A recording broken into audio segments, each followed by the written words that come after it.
Greetings from Tokyo, my dear friends. This is Daisuke, and I very much hope that this video finds you well and in very good spirits wherever you are in the world. And today, if you don't mind, I would very much like to continue on with our journey, our discussions, our explorations, and our discoveries with respect to the recent releases made by the Criterion collection during this year of 2021. And to be specific, there is one particular release that is a collector's set, which is right here. It is the remarkable set which is called Melvin Van Peebles Essential Films.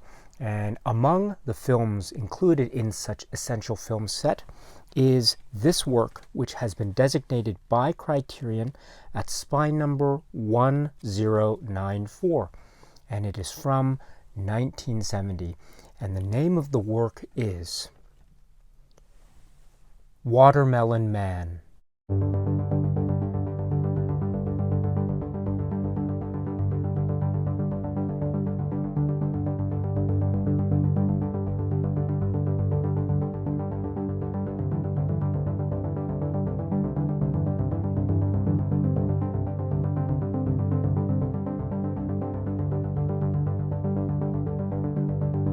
This is the work from Melvin Van Peebles from 1970, and it stars Godfrey Cambridge and Estelle Parsons as Althea and Jeff, the couple, the husband and wife, who also have a family, and they are at the center of this particular witty, funny, satirical, cutting-edged, audacious, challenging, and very memorable family drama comedy. It is Watermelon Man.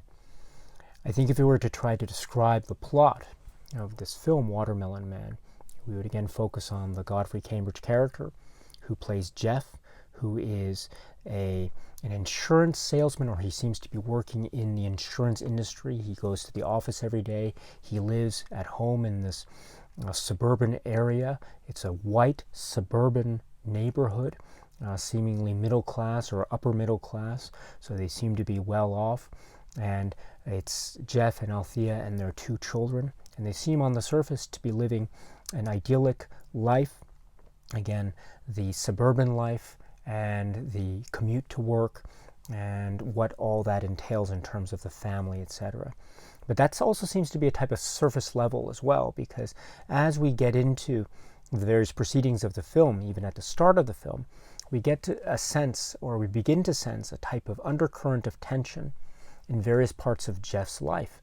For example, we see the interactions between him and his wife, and through that we also see certain details or quirks of Jeff's idiosyncratic personality or behavior that presents itself, or that present themselves in the form of certain, say, vignette or comic episodes that show maybe the boisterous or outrageous nature, or the boorishness perhaps, of certain aspects of Jeff's personality and character. And we see perhaps that this might be devoting, or might be contributing, I should say, to perhaps a seemingly nuanced undercurrent of tension between him and his wife. His wife also seems to be expressing certain attitudes that are focusing in on aspects of politics and society at the time. The notion of the importance of civil rights, at least as it's portrayed on television and the news, and this becomes a source of perhaps discussion between husband and wife that also forms a type of undercurrent of tension, and this leads to perhaps further suggestions of the attitudes or non-attitudes that Jeff, the main character, this white suburban male in this environment, has towards issues of race and issues of civil rights. And this becomes important later on, as we shall see. But this is setting up the whole plot, or the whole character dynamic, which we will then see progress through a type of character arc as the film goes through its running time. But this is the setup for the character. And we thus see, once this is set up, we see what happens, the crux of the story, because one evening or one night when he is asleep, Jeff wakes up in the middle of the night, and much to his surprise, and indeed to our surprise, we suddenly discover, and he suddenly discovers, that he, Jeff, who is, as I say, a white suburban man, wakes up to find himself as an African American man. So he has suddenly changed, much like in a very Kafkaesque manner, and seemingly without any type of direct, say, causal relationship with some kind of circumstance that might have been set up in the plot. On the contrary, it suddenly emerges or suddenly occurs that he has undergone this particular change. And everyone notices it. His wife notices it, and he, of course, notices it, and he tries to figure out what is going on. We also see him now as an African American man trying to come to grips with this particular situation. He is also trying to change the color of his skin back to what it once was prior to this transformation. He's also trying to seek medical advice as to what could have been the cause of this. He is also trying to come to grips with how his family might react to this, how his children might react to this, how his wife might react to this. Also, he is trying to come to grips with how people at work might react to this, how people in his immediate vicinity or neighborhood community will react to this, and also how he himself, Jeff, reacts to this particular situation. And so this is laying the foundations for a story that is so bold and outrageous and very funny and also very thought-provoking, because it leads to various situations of Jeff and, as I say, his attempts at trying to come to grips or to solve this particular issue of what is the cause of this particular transformation to begin with, as well as trying to have him assess or reassess his position in the context of his post-transformation race, which is now, he is now African American. And he thus feels and he experiences directly situations and issues of racial prejudice, and also him having to respond or react to that in a very ironic and a very tongue-in-cheek sort of way. Jeff is very much in on things. He knows exactly what's going on. He responds oftentimes with acerbic wit, or other times with a sense of cool irony, but he always makes it known, either to the people around him or to us in the audience, that he is now a transformed man trying to deal in, say, comic terms, or maybe somewhat subdued tragic terms, or perhaps other well-delineated and well-defined dramatic terms that Melvin Van Peebles provides.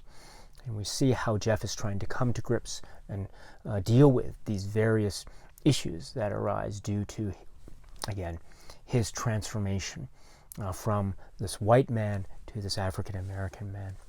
And so this is, as I say, laying the foundations for so many situations that are absurd, that are also very much pointed, and that also show the underlying type of absurdity and complexity when it comes to race and racial relations, and also the types of ironies and the way in which this film is combating a sense of cliche when it comes to notions of progressive thought in, say, modern suburban household political thinking, at least as depicted in this sort of comic form in the hands of Melvin Van Peebles. And also we see the way in which comedy is used to combat this real biting and vicious and very cruel externalized racial prejudice. And we also see how this externalized racial prejudice, as expressed in these various vignette forms, how they really take a toll on the emotional and psychological makeup of this main character, our main character, Jeff. And we see him deal with it in the best way that he can. But we also see how the consequences are perhaps potentially very dire. And we see how his relationships, the relationships that he holds very much fundamental to his very existence, his family relationships, his relationships with his wife, or his relationship with his wife, etc., and those at work, etc., how they are changed, and perhaps fundamentally changed, to the point of no return, and to the point where he must therefore go through different forms, different feelings, different modes of living. And again, this is very much informed, or being informed by, how he appears, how he looks, and how the people around him are reacting to him, and how he is reacting to them, and how he is reacting to himself. And this, I think, is the very backbone of the drama, the comedy, and the very acerbic and well thought out sense of irony, of a type of audacity, and also a sense of social commentary that is very much embedded in the very heart and soul of this incredibly memorable and thought-provoking work, again from Melvin Van Peebles. This is the work which is called Watermelon Man. And the Criterion Collection has released this film, Watermelon Man, as part of this Blu-ray box set, Melvin Van Peebles Essential Films. The individual film itself is given its own sleeve, and it's given spine number 1094, and it's presented on what is purported to be 4K digital transfer. And as I say, it looks and it sounds really splendid, and so it's wonderful to have it as part of this collection. Included as part of the film itself on the same disc, we also have a number of supplements that form part of the overall presentation of this. And so what do we have as part of the supplements? First, we have what is described as being an introduction by Melvin Van Peebles from 2004. And this is also from the very good people over at Powerhouse. But we have this great introduction, comments from Melvin Van Peebles himself. It's approximately 5 minutes, but here he gets into issues of the casting, because this is, of course, a Hollywood production, and I will get to that particular component a little bit later in this conversation.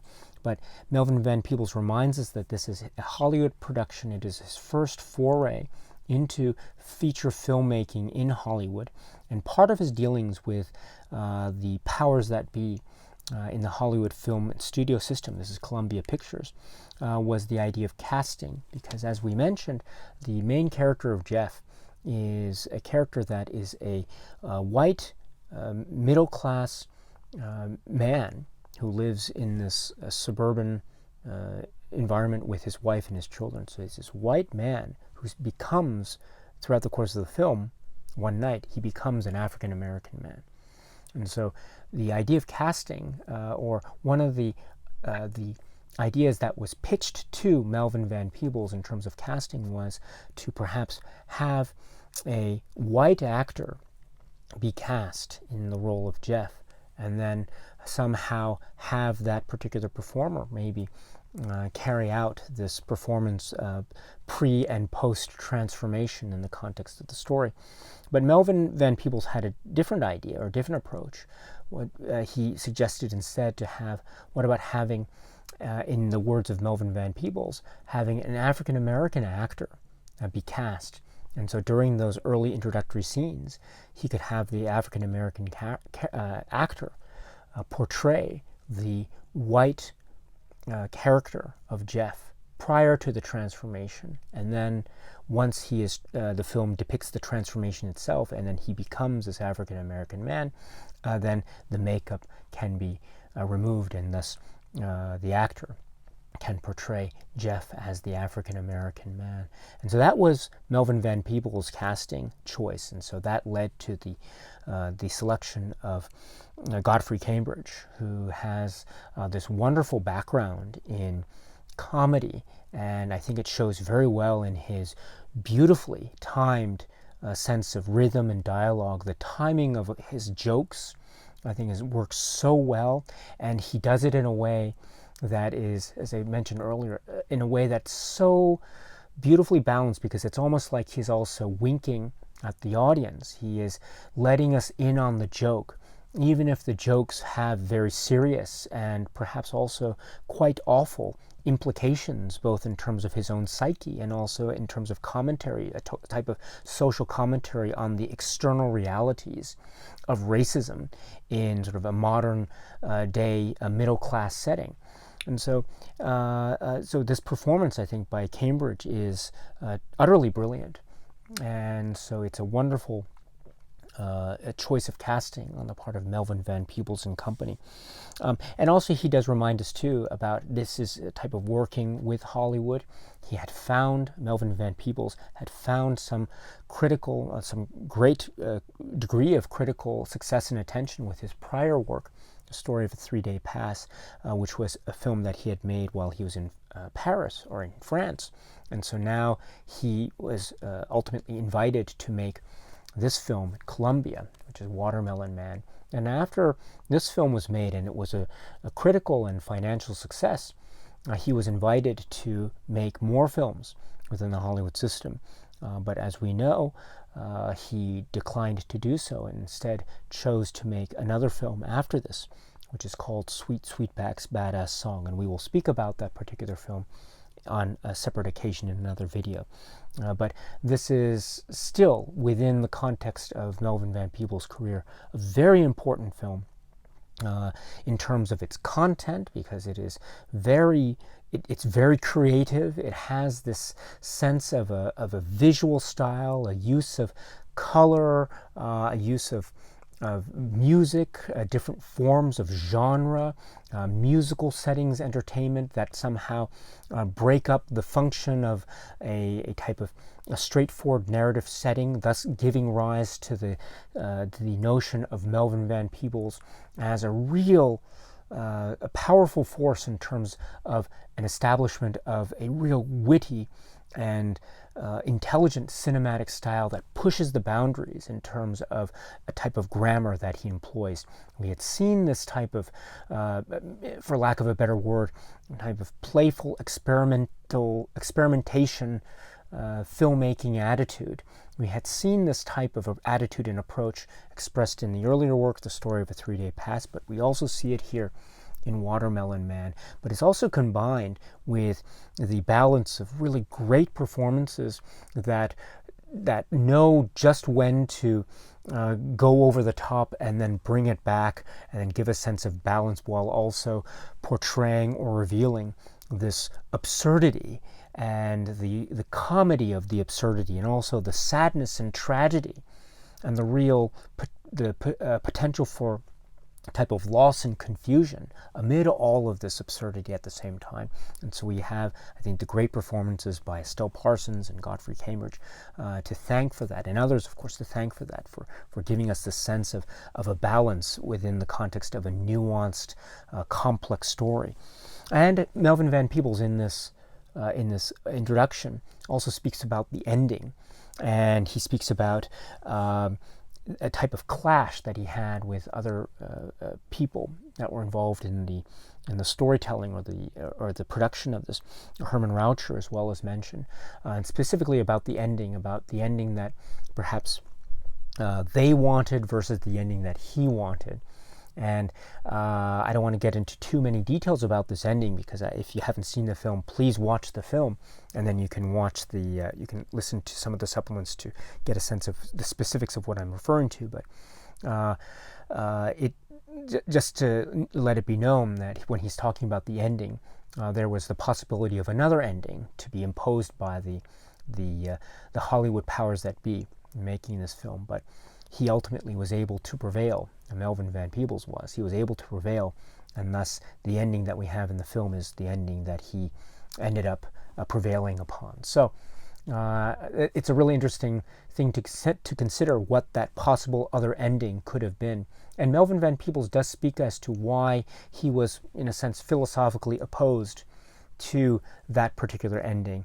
And I think in those terms, and when we think about the whole consistency of the film and the way it begins and it continues and it ultimately ends in the manner that Melvin Van Peebles wanted, I think we have a real sense of the driving force of Melvin Van Peebles in this work. It is a work of entertainment. It is certainly a comic work. It is also a work of biting satire with underlying layers of meaning about a sense of injustice, about a sense of a type of the confusion and absurdity amid this sense of injustice. And there are some moments that are maybe very subtle, but still speak in very direct tones towards a type of portrayal, sometimes even hinted at, but it's still there, portrayals or indications or a type of reflections on serious issues of American culture and society at the time. For instance, there's a moment that seems to suggest in a very muted but still a very effective way, or I should say nuanced and effective way, the notion of police and police brutality with vis-a-vis African American communities. And so and the character of Jeff is witness to this in this very profound detail, while still being this Hollywood comedy, a comedy of errors, a type of a modern day Kafka, but again set against the backdrop of these representations of race in the context of this middle class suburban environment. So all these details, I think, are revealed in this Melvin Van Peebles introduction, as well as in other places, but this is one of those reasons, or one of the many reasons, why it's strongly recommended to check out this introduction from Melvin Van Peebles himself. It is wonderful. So it's great that Criterion was able to include it, and so please check it out if you can. That's not all, because then we have, as part of the supplements for this disc, we have a wonderful documentary. It is called How to Eat Your Watermelon in White Company and Enjoy It. And this is from filmmaker Joe Angio, and it is from 2005. This is a very long, robust, sort of feature-length type of documentary here.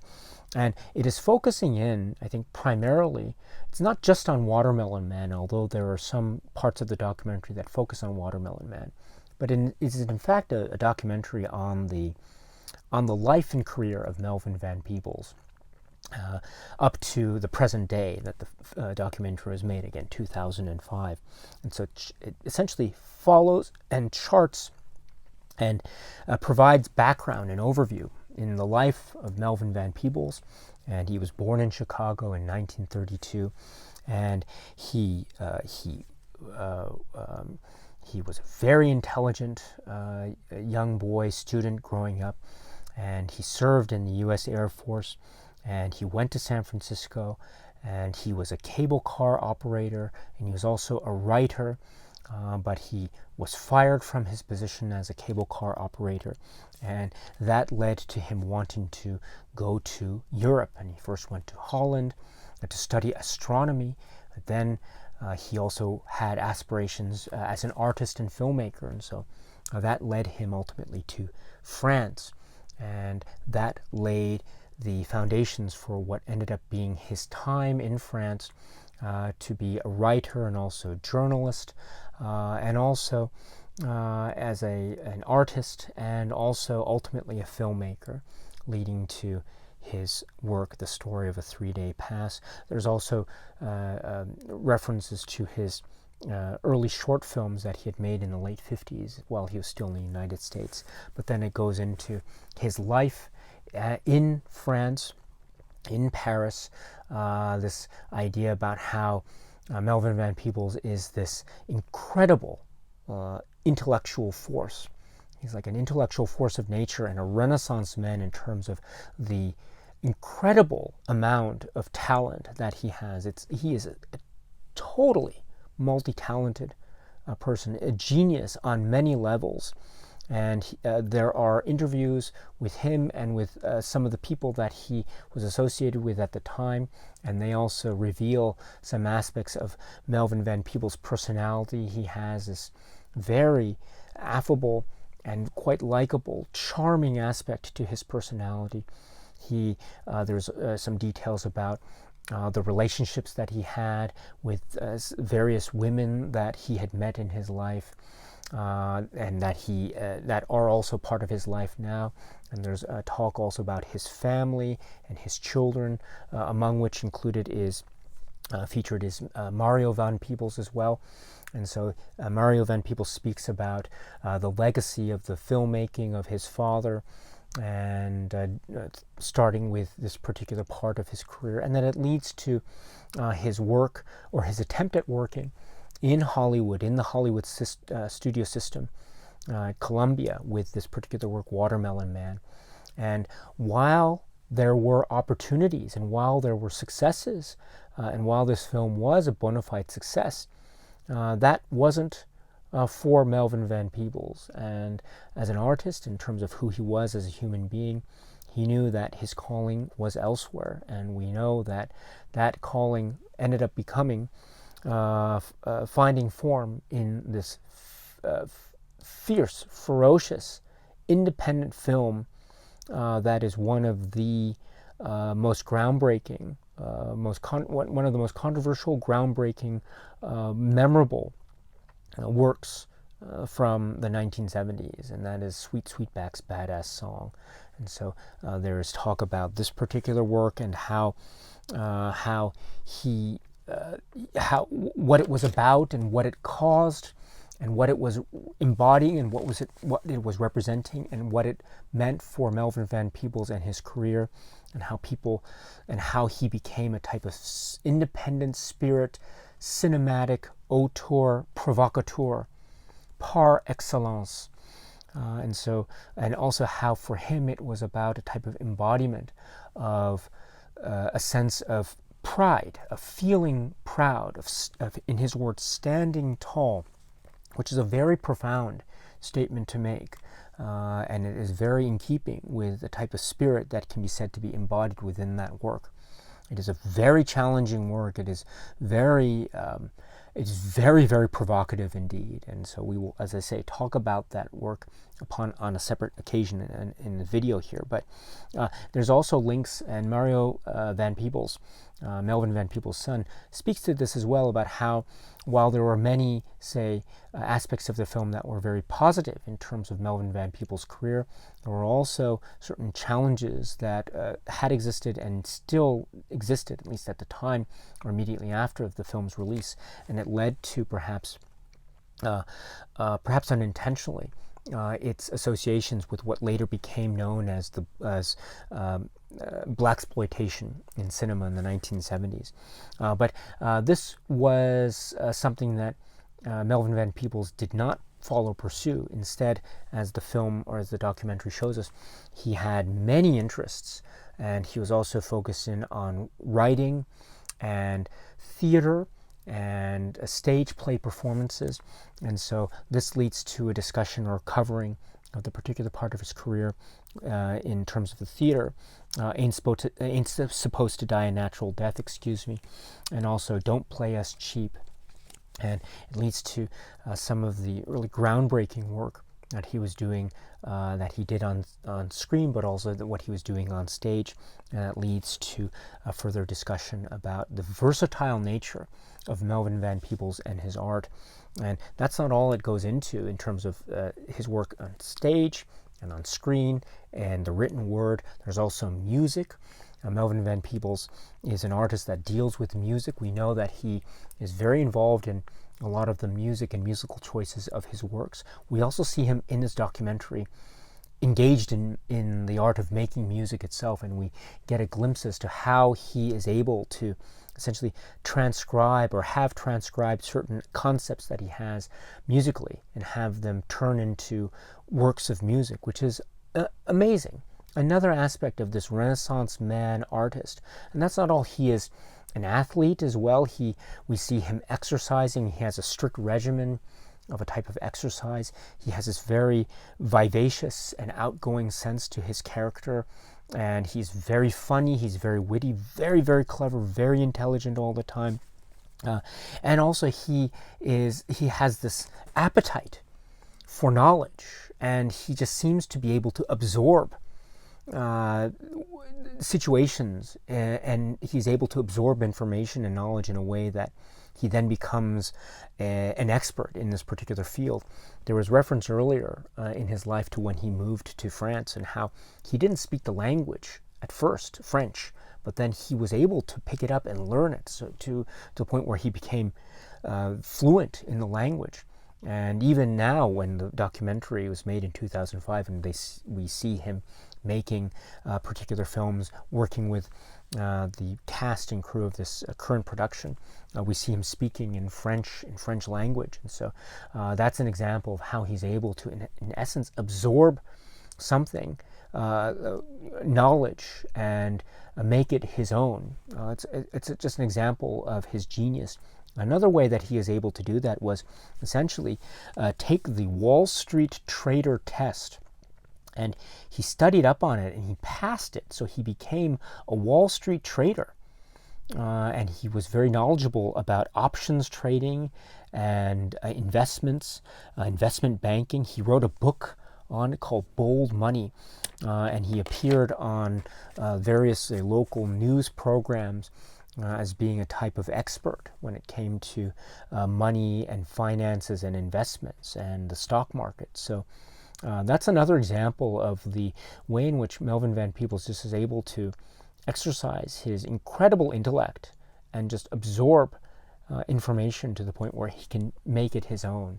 It's a really remarkable aspect of who he is and the type of person he is and the type of artist he is, because of course this type of ferociously powerful intellect is on display constantly with each of the works that we have, including Watermelon Man.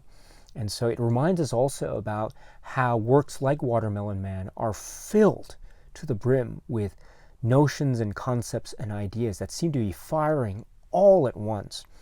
The type of approach that is both maybe optimistic and cynical, that is both funny and witty, but also very ludicrous and sad and tragic, and also the ideas of sort of obliviousness of a type of idyllic middle class setting that really hides the true nature of and externalized the realities of the external consequences, if you will, of society that is very much steeped in attitudes of racism and prejudice. And so these types of contradictions are crystallized and they're handled with such deft care and skill and craft and artistry in the hands of this incredibly ferociously creative and intelligent filmmaker